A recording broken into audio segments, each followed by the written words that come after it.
Morning everyone, kagigising ko lang.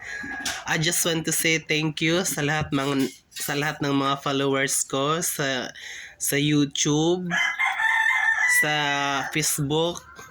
Yung sa YouTube channel ko, mag-subscribe naman kayo doon. Just Tony Dancalan. Marami din akong viewers. Thank you nga pala sa mga sponsors sa YouTube channel ko. Maraming salamat. Ang daming sponsor doon. Tapos maraming maraming salamat din sa mga sa mga nag-follow sa Facebook ko, sa Reels, at nag-like, tapos at nag-share, especially kay Von, you know that. Maraming salamat guys, especially sa mga bashers na nakikinood lang at nakikichismis sa buhay ko. Maraming salamat. Kayo din ang inspirasyon ko kung bakit siguro ako nagpupursige sa buhay. Maraming sa mga taong nagda-down sa sarili ko. Maraming salamat. Kayo po ang inspirasyon kung bakit po ako bakit ako naging matatag. Maraming salamat. So since sinahuran tayo ni Meta, hindi masyadong kalakihan nga lang, pero at least mayroon. Maliit man o malaki, dapat mong ipagpasalamat yan. Dahil hindi lahat nabibigyan. At saka never kong mag-expect na makasahod ako kay Meta. Meron akong YouTube channel. Please support my YouTube channel. Marami din akong mga sponsor there.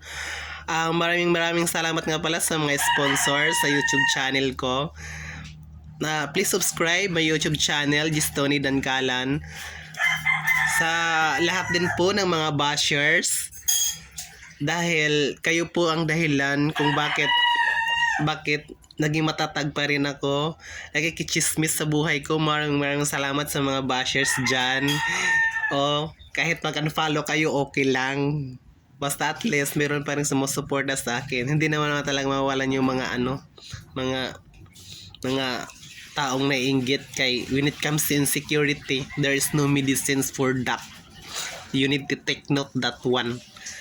So, thank you so much guys. Nagkasahod tayo kay Meta.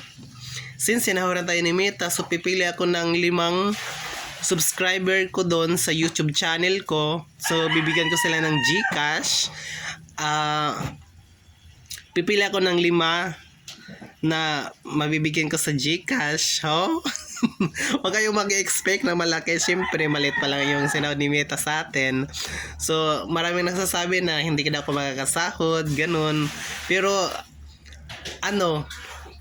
ginagalingan ko lang yung sarili ko sa pagbabloging. Kahit, siyempre, nagsisimula ka sa parang hindi ka pa masyadong eksperto kasi nga kaka-start mo pa lang.